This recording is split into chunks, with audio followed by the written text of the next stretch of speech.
All right. My name's Devin Graham. I'm the founder of Creative Resurge, and we have with us today Allison Bowman, who is our October featured artist this month. And we have so enjoyed seeing your works on the website and getting to know you a bit through your artist statement and things that you've previously shared with us. But we're going to get to know Allison a little bit better today and a little more intimately. So it's really exciting. Thank you, Allison, for being here. So before we get started, do you want to just kind of introduce yourself and tell us about who you are and what you do? Yeah. So my name is Allison Bowman, and I am a painter. I like to classify myself as a painter, but I will literally do any medium ever, and I love everything. I am originally from Manhattan, Kansas. I went to K-State. I graduated in 2017 with a bachelor in fine arts, and then I moved to the Kansas City area with my husband in 2018 and have lived here since and recently moved to Olathe, Kansas last summer. And I paint mostly botanical environments, and we can talk about why and how a little bit later, but I call them abstracted botanical environments, and they are sacred spaces.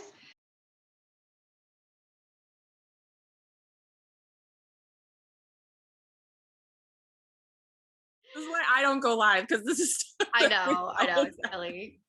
Uh, yeah, I just roll with things, but Did you get uh, started in abstract botanical? Like what drew you to that, and where did that initially come from?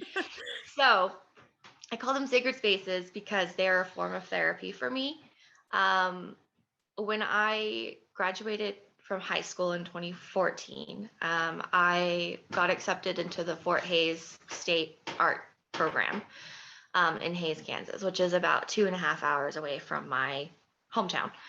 And I was really excited, and yay, college, I'm going to be on my own, whatever. And then I moved out there and did not have a good time. I got about 2 weeks in, and the whole time I was just struggling. I don't know why. I can't like put it into words why something just kind of switched in my brain, and I don't do change very well. So basically I got really sick. I started not eating, not sleeping, all the things that come with anxiety. And I was losing weight really quickly because I wasn't eating anything. So after like daily phone calls of me crying to my mom, she was like, stop calling me. You're driving me crazy. Go see the counselor. Like, she cares about me very much, but she was like, I can't help you. Go find someone Yeah, who can help you. yeah, and um, that's okay to do. Like, go do this. Yeah, so I went to go see the school counselor. They're technically therapists, but just kind of told her what was going on. And she, I don't remember her really saying like how to help me. It was just a way for me to talk about it. And then I decided after that to go to the school doctor. And that was the first time I ever took an anxiety and depression assessment test. And I scored very, very high, which is not a good thing. mhm. So basically, which looking back, this is just absolutely crazy to me. But basically, the doctor gave me these two options. She can prescribe me Valium, and I can take that and continue with my school, or I can go home. And to me, like now thinking back, those are like the opposite ends of the spectrum. Yeah. There's no like, let's There's no figure out in what, between. like where's the middle ground. So she told me kind of what the side effects of being on Valium were, and I decided I didn't want to do that. And so that same day I packed up my dorm and I drove home. So Good I for made it. you.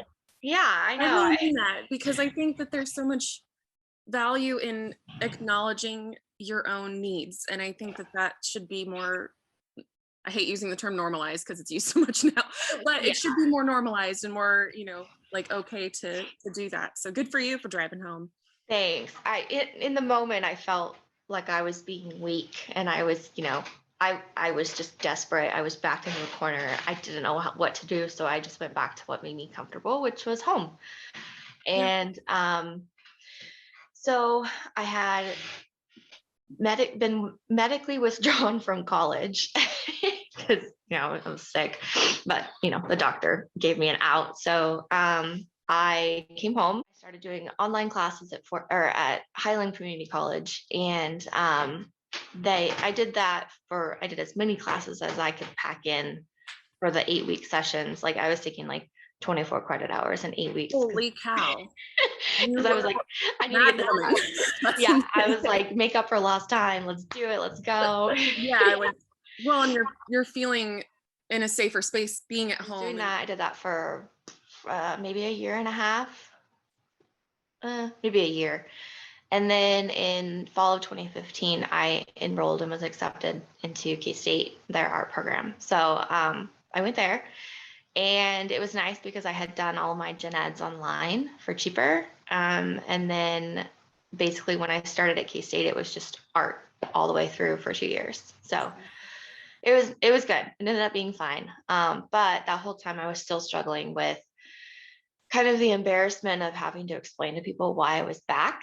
And, dealing with the kind of imposter syndrome of I never had a traumatic event other than just not being able to handle the change. Like nothing really happened to me. And so it was kind of like, why am I feeling like this? And why I don't understand, like people have it so much worse than me. So I don't need to get help because I'm not at that level, which is not true. It's totally valid to feel those feelings just because you feel those feelings. Right. It is what it is. And really it's just a chemical imbalance in my brain. And I just needed help figuring out how to treat that struggle, but it's better. And I have my art, which we'll talk about next. So when I was doing therapy, my therapist, who was actually one of my neighbors, which was kind of weird, but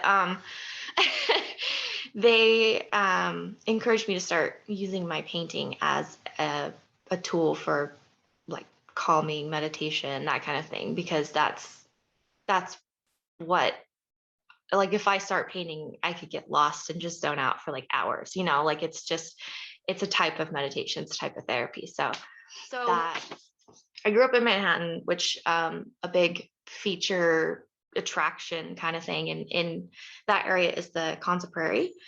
And so I grew up kind of taking it for granted, but just going on walks with my family, like being surrounded by nature and wildlife and plants and learning.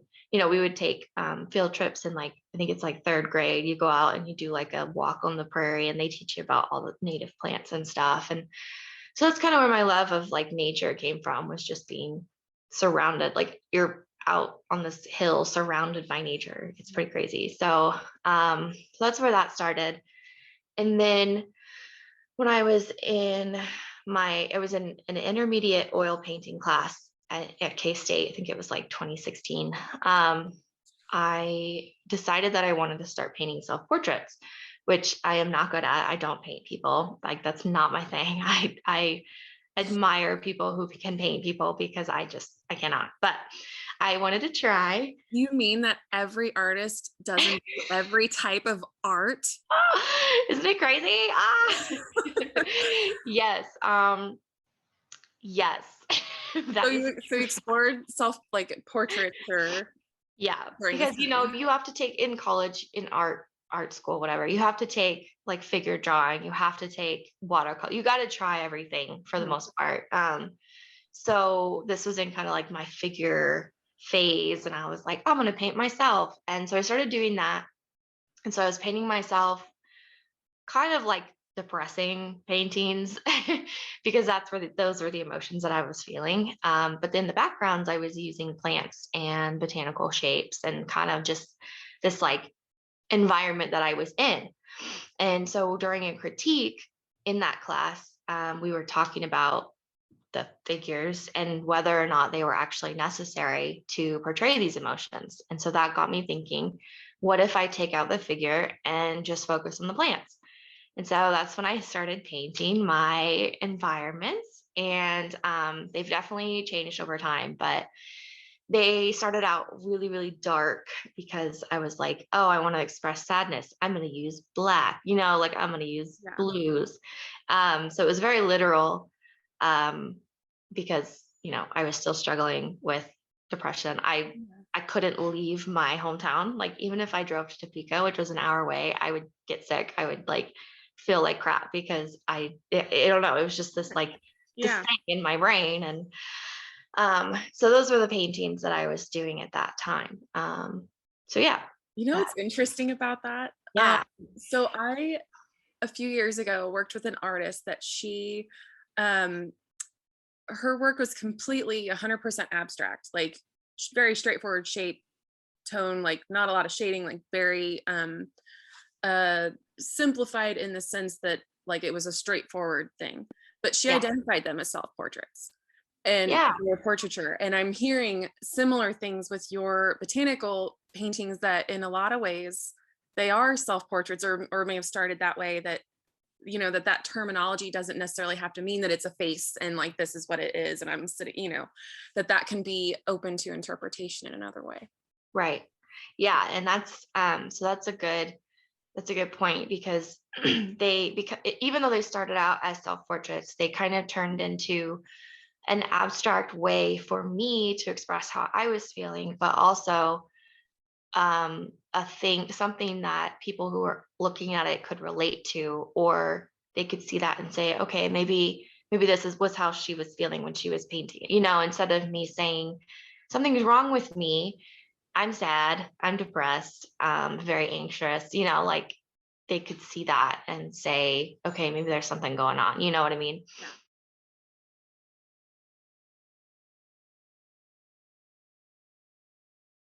So the terminology used for your botanical paintings is sacred spaces. So how do you tie that terminology to what you're talking about now? um, when I started painting these spaces, they were actually kind of manifestations of where I wanted to go if I ended my life. Just that was helping me. And so instead of that direction, I started thinking about it more as it's just a space that exists that I can go to whenever I want. It doesn't have to be, you know, That gave me chills. after. Yeah. Because this is the thing, like I am such a big fan of yours. Like I cannot emphasize that enough. It makes me a little emotional because um I think people can identify with that, whether they've been through a traumatic event or they haven't, or whatever they're feeling. Because the thing that is so incredible about your style and approach to how you paint is when you look at these pieces, it literally feels as if you can step into them. Like there is an ethereal, like almost tangible sensation that it's like if this was moving just a little bit, like we should get someone to make a movie. Like that could be a Seriously. movie that Okay, someone steps into one of your paintings. let's talk about VR. Like, how crazy would that Yes. be? Anyway. Yes. Okay. Note to self. And I'll put a Augmented pitch up reality. there, like if anyone wants to make a movie. Yes, I love it. Because because it is a space that's now. It's a space that whether you can go there while you're creating it or looking at it or observing it or any capacity of that it is the here and now that you can go into it because um it draws you in that way. There's a mist, like a mist type, like I want to step into this Yeah. space. Yeah. That is really amazing.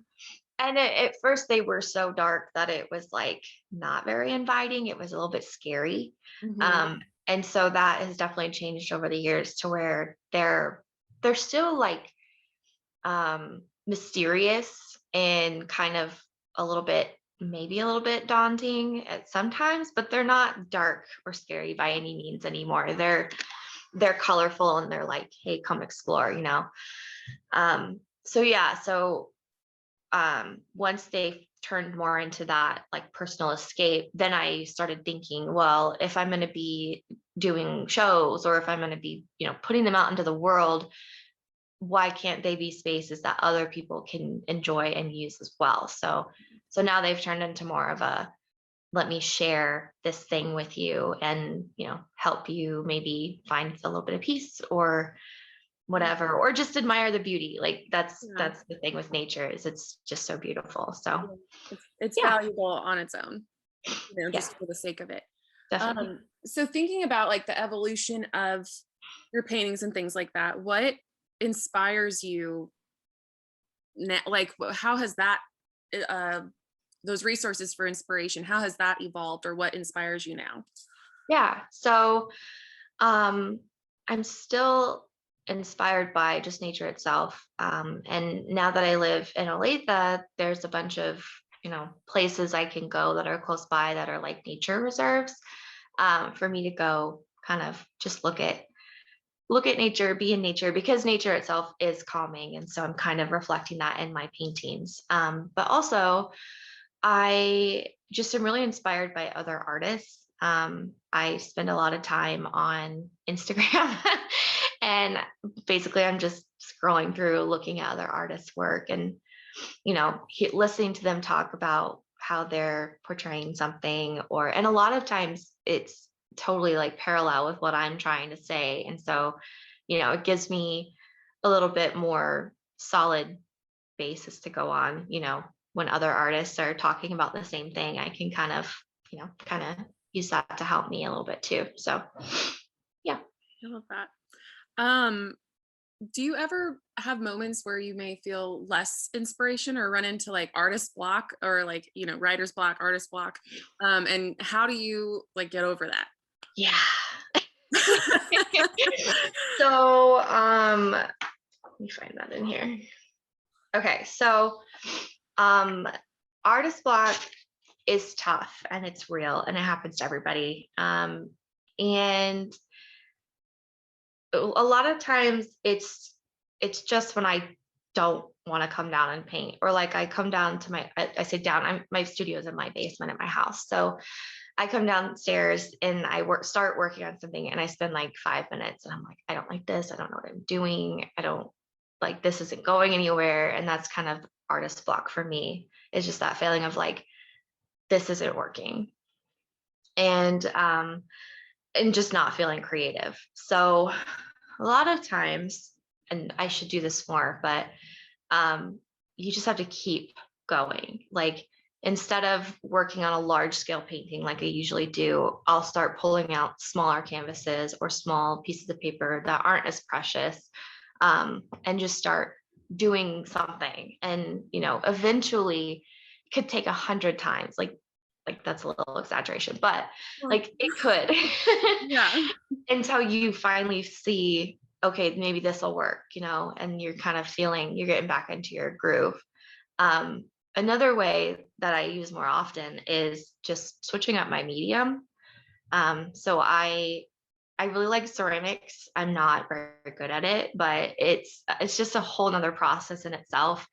So I will sign up for a ceramics class and I'll start taking ceramics, or I've started like playing around with resin and like just different things that kind of are more process based, so that you're involved in the process and not so worried about the outcome. Yeah. And this So this may or may not be connected to this, but when you say resin, you're making jewelry, right? So that is not resin, but yes. So that is another thing that I have started Okay. making because I started doing artist shows, like art fairs. And so that was just an easy thing for me to bring instead of like large paintings. But yes, that is another thing I love doing. I love making jewelry. It's super easy and satisfying. So I love it too, because I want to do a pitch for it, because it's like you can take that sacred space with you, and I think there's some value in that too, like that. yeah, It's just thinking about how it ties back to what you're doing. It's like it would be, I could imagine it being something that someone might wear and like they're having a moment or something, and they just kind of grab onto it yeah, because I find that I do that with tokens or something, that my hands are usually fidgeting when I'm having a moment. And it would be a great opportunity for something like that. yes. So because you did that, as you started going to art fairs and things like that, thinking about like your audience, how do you cultivate your audience and the people who do follow your painting and your artistry? Yeah, so that's something that I have struggled with, is just finding people who like the same things I like and actually want to follow my work. Um, because I do have another job. It's part-time, but I work 35 hours a week. So I'm not a full-time artist and I'm not able to dedicate 24/7 to my practice. So really what I do is I've started doing these art fairs where people can come into my tent and talk to me and see the work, and I can explain to them what it's about and they feel a connection. I have a email newsletter that people can sign up for that I send out usually like once a month, once or twice a month. But mostly it's social media, Facebook and Instagram. I don't like Twitter. I don't understand Twitter, I but don't get it either. Okay, that makes me feel so much better. Like no, I I don't get it.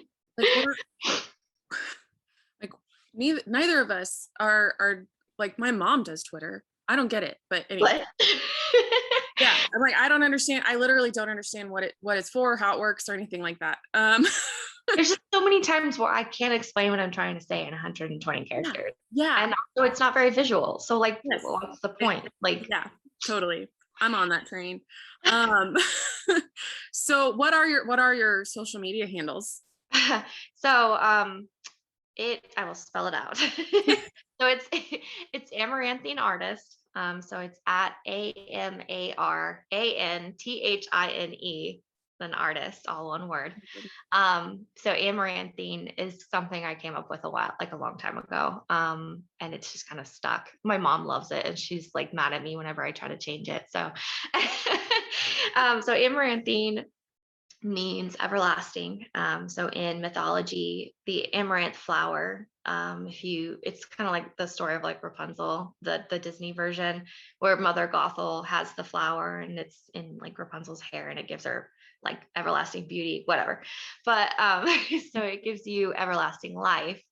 So I have taken, I don't know if amaranthine's actually a word, but amaranth, the root Is now. yeah, it's totally a word.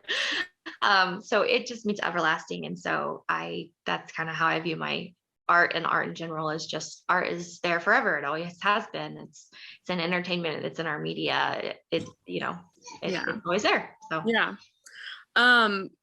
So we've talked a lot about already kind of just initially the mental health components of your work and everything and how it's connected to that. But thinking about that, what do you hope that others will get out of viewing your works or viewing your spaces, if you will? yeah. So really, I'm hoping that people kind of, when they see them, you are technically the only figure that's in the space, because there's nothing else to look at other than plants. Like you are in the space. It's just you. And so I want people to be okay with that feeling of isolation and see it as a positive, and to see it as a time that you can self-reflect and discover whether it's part of the environment or discover something about yourself, and just to, just take a break from the world and like breathe for a second. Yeah. So, which is perfect because that's a great segue into thinking about taking a break from the world. How do you manage like work-life balance, both as an artist and you said that you work, 35 hours a week otherwise. So It's how tough. do you balance things? It's tough. That's something I struggle with truly. And just having like depression and anxiety as a component. Like, so I work for the Arts Council of Johnson County. I'm their administrative assistant. We're a staff of 2. And so a lot of my time is spent there, but I get to work with the arts. I get to help artists. I get to find resources. I still get to be creative. So that's super awesome. And then usually when I come home, I'm tired. I don't want to think about the arts anymore. So a lot of times I will, choose something else over my art. But like today I'm off work and I'm talking about art this morning, and I'm going to paint this afternoon. So, Thank you. yes. So it's tough, but, and then obviously like you have to still spend time with your family. And, I've got a husband, we hang out, and got animals that, take care of them. So, but I don't have much else going on. So it's, just, That's a lot though. I yeah. mean, it really is. Like you say, like, I don't have much else, but I mean, that is a lot on its own, and that's again a valid thing. So What helps me is just keeping a schedule, like literally scheduling out my day, yeah, my life. One, it helps me remember things I need to do. And two, it also helps me see, like, okay, I have a 2-hour period from 6 to 8 p.m. that I can go downstairs and paint, So just keeping track of what you're doing and what you have coming up. And then also setting goals, whether they're long term or short term. I'm a lot better at short term goals, but like, I'll say I need to finish this painting by next Friday so I can put it on my website or whatever. Or like I've got a show or an art fair coming up and I need to create this number of pieces. So it's just, creating those goals and sticking to them and following through. So. that's great advice. I'm thinking like, okay, what do I need to I know, right? do? It's tough. It's so hard. It is. And it's like the world just keeps moving and there's just a lot to navigate. So have you ever said no to an opportunity because there was too much on your schedule or too much on your list or for just any other reason? Yeah. I used to not. I used to say yes to everything. And I realized how kind of negative that becomes. Like, yes, they're good opportunities, but since I'm not like a professional established, like I would consider myself maybe like a mid-level artist. Like I feel like I've emerged, like people know who I am a little bit, but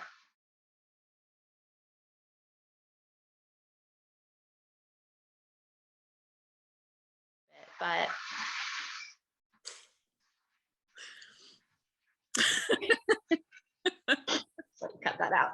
I don't know. Your reaction was pretty great. I'm like, what else that could be a me? So since I'm kind of like a mid-level artist, a lot of the opportunities I've gotten in the past are like, hey, do this thing for us and we'll share you on our social media, or like the whole exposure. Thing, which I hate it. Yeah.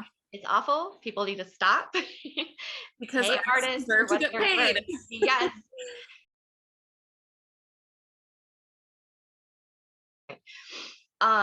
But now I've started doing kind of bigger projects. I've started painting murals. I've started doing larger work. I've started doing like full bodies of work. And so if I say yes to all those little things, I'm not going to have time for what I feel is important. And the things that I'm actually going to get like paid for.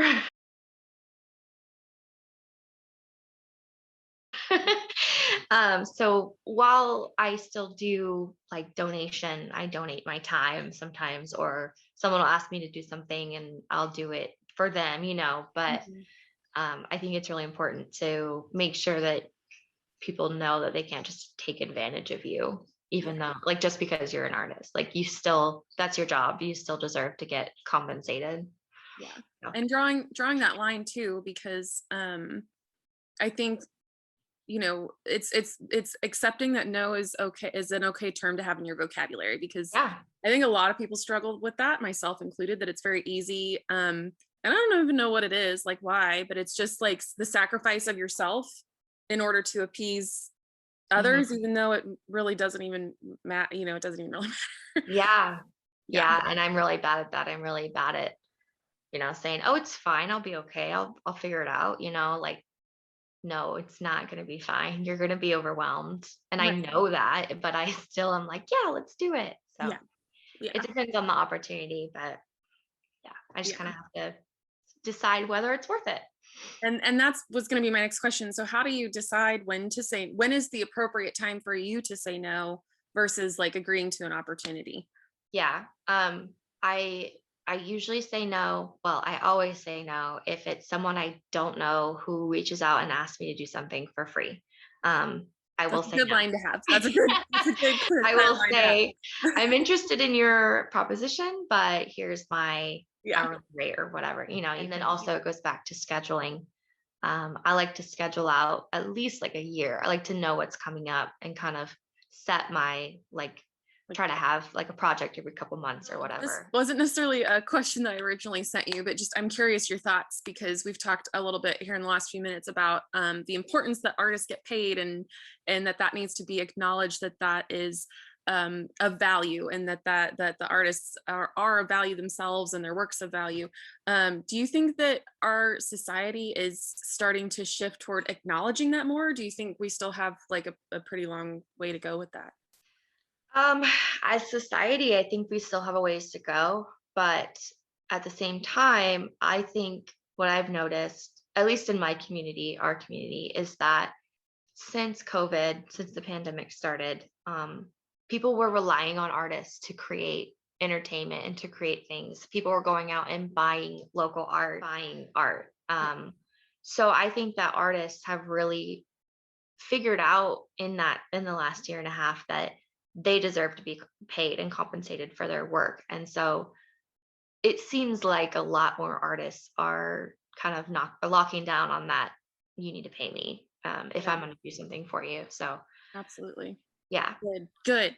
yeah, That's how it should totally. be. I mean, that's part of why I launched Creative Resurge, was because I am a big opinionated advocate that the arts should be supported, which is what I witnessed during the pandemic, that it was, everyone's turning to this. Art is essential, and how do we, and that it matters, and how do we use this as an opportunity to reignite the resurgence of realizing that kind of like dissipated as like, oh, like that's not a career, or like this, like that's not a thing. And it's like, but it is. It very Right, much is, because how much, like, if we think about it, is art involved in every single day of everything that we do. Like, some right. artist designed the show we're watching on Netflix, or Mhm, the cup that we're drinking from, or mhm. whatever The it is. music you're listening to, or Yeah. yeah, and like even you can go not that far back, and after the Great Depression, like the Works Project, the WPA, Yeah. by FDR put that in place, and they were paying people like artists to make things and to make the community better and just to like boost morale and like so what I Yeah. don't know why we can't do something like that. Yeah. Yeah, absolutely. So thinking about all of that, would you say that you feel supported in your art community? I would say yes. Um, while fully acknowledging and recognizing that I am a white straight female. So that being said, I think that there are a lot of people, BIPOC artists, LGBTQIA artists, people of who have been marginalized for the longest time who may not feel supported, and so that's something that we are working at the Arts Council of Johnson County to kind of combat, especially in Johnson County, but the greater Kansas City area as well, is just um, gathering resources and finding support for artists that may not feel like their community is supporting them. Thankfully, I do have a good decent following. I have friends and family that are supporting me. So yeah, my answer would be yes. Over the last year, and like I will be honest, that is me being feeling the support that I feel. I took it for granted. I sort of still take it for granted sometimes, but over the last year and a half working with the Arts Council and just seeing all the different types of artists that are in our community, um, has opened my eyes to a lot of the inequalities that there are. We have a great artist community, but there are still lots of things that can be worked on. Like um, one of the biggest things that just bothers me right now is the amount of artist fees that we have to pay just to be in a show, or to Yes. get a grant, or to get a residency. Like, why am I having to pay $50 just to apply for something without the guarantee that I'm gonna, you know what I mean? Like, Right. No, I, I 1000% agree with that. that's Cannot a whole emphasize that conversation in enough. itself. But And I will say, like, a shameless plug here, that's one of the things I'm trying to do with Creative Resurge, is trying to break that mold. I was just having a conversation with another artist, actually, that she was expressing how much she has observed, really globally, but even more so here in the Kansas City metro, that, the way that the art system is a very patriarchal driven, this is how we've always done it, based on, the white male artist, that's who it tends to cater to, or that's how it's been defined. And how can we break that mold? How can we break that ceiling? Because there's so many incredible artists out there who aren't necessarily able to apply to these things just because there's some, an application fee tacked on there. And I understand organizations have to sustain themselves, but I don't think that should be the artist's responsibility. That needs to be another means to figure that out, that they need to figure out, not Right. the artist's pockets. Right. As an organization, as a business, that's a risk that you have to take on. Like, that's just how, especially as a Business. gallery. Yeah, that's the Right. business. Right. Yeah. And like, why are galleries charging fees for juried shows? Like, that's something that they need to figure out, and they need to choose the artist. Like, that's a whole I know we could go on this for hours. So that's something that I'm really trying to kind of find, like, like Creative Resurge is a great resource. And I think it's amazing that you are trying to find ways to help artists without making the artist pay for it. And then also recently, Biko Gallery at Biko Flowers, I think they're in the Crossroads.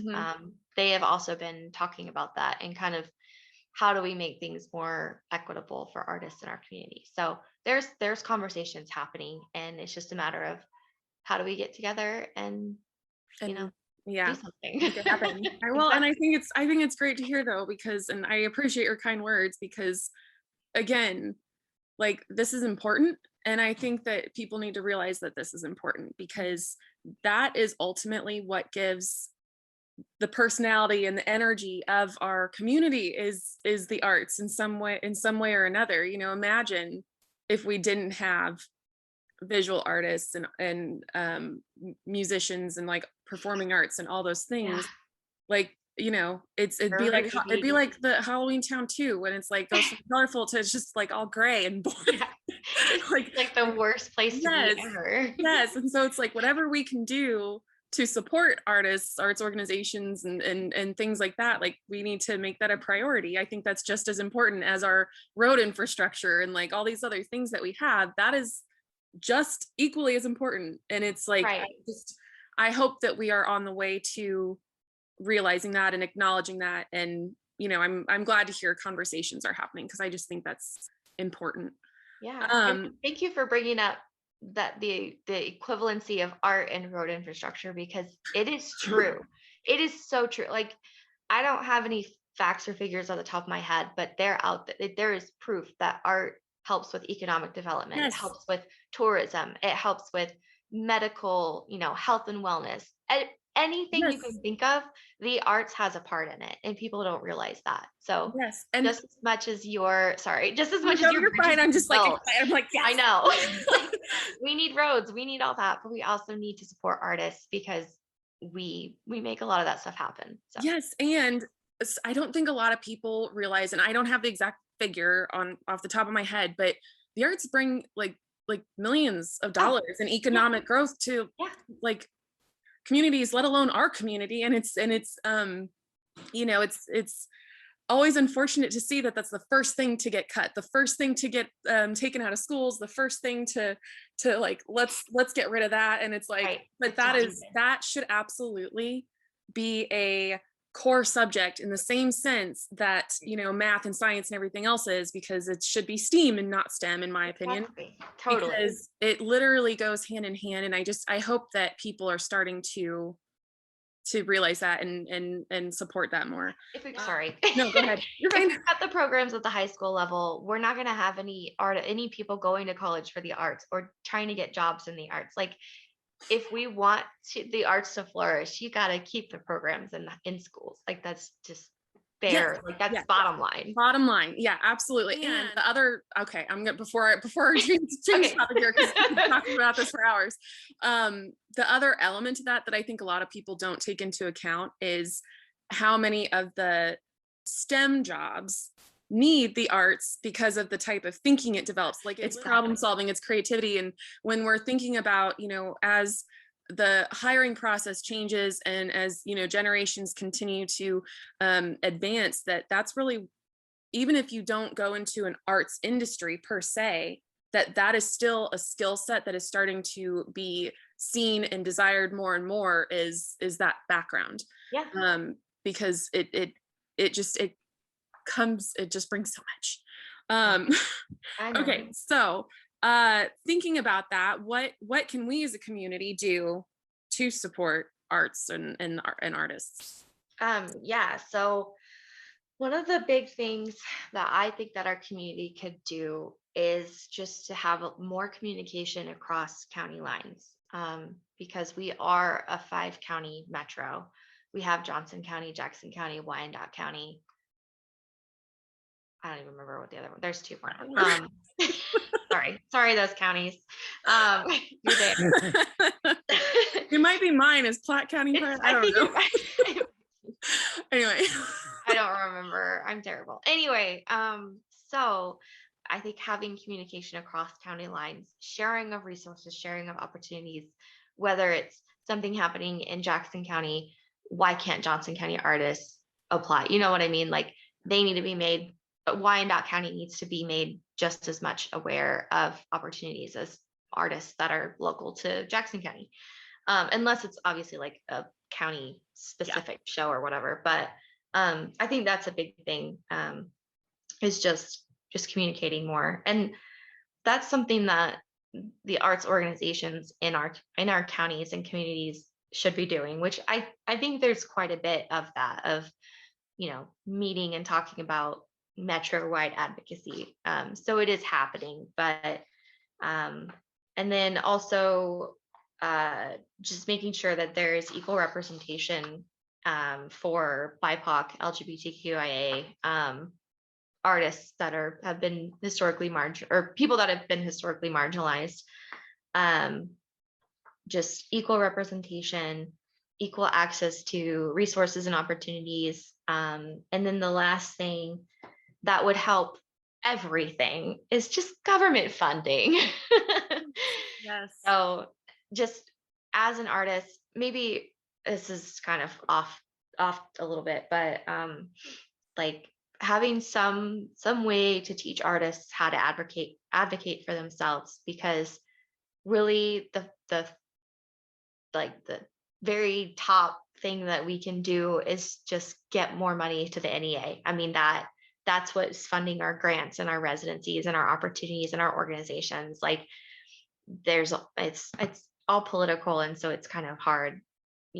I'm still learning about it, but I think it's good you bring those points up though, because I think we see this happen with voting all the time, that it's like, oh, well, what difference is my vote going to make? I'm just one vote. Look at how our system works. And like, there are some system challenges that I think could be improved, but all that to say is that each of us have a voice. Each of us can absolutely write to our legislators, right? To, like attend events and be a vocal advocate for these things, because the squeaky wheel gets the job done. So the more that the everyday person can voice those things, I think that would eventually, be heard and be realized and translated hopefully into funding and support and all those things. Exactly. Yeah. And I'm a very squeaky wheel, so I understand that. But it's necessary. And I think writing to your politicians is a huge, even if you don't think it makes a difference, they read all that stuff regardless of their status. So plant the seed. So what we'll wrap up here soon, because we've actually been on here longer than I had expected, which is great. So thank you. But what upcoming projects do you have? Like what's going on with you? Like what can we know about? So I just recently finished the mural I've been working on in Roland Park. So that was a big project. It's 7 artists all came together and did a section of this like 311-foot wall. And God. I know, it's insane. So, it's so much. So yeah, we finished that, and it is on kind of the corner of Row Lane and 47th Street. And it's just this big, long, like retaining wall that's like 7 feet tall. So go check that out. And then I also have a couple art fairs coming up. So on the November 13th, there's a pop-up at the Kansas City Artists Coalition. I don't have more information, but I will post it on my social medias. And then November 18th and 19th, I will be participating in Strawberry Swings Merry Market at the City Market. So yeah, come out and bear the cold with us. And then yeah, I'm making jewelry, which I just put new work on my website last night. So there's like all new jewelry to look at. Yeah, other than that, just trying to make work. Yay, that's so exciting.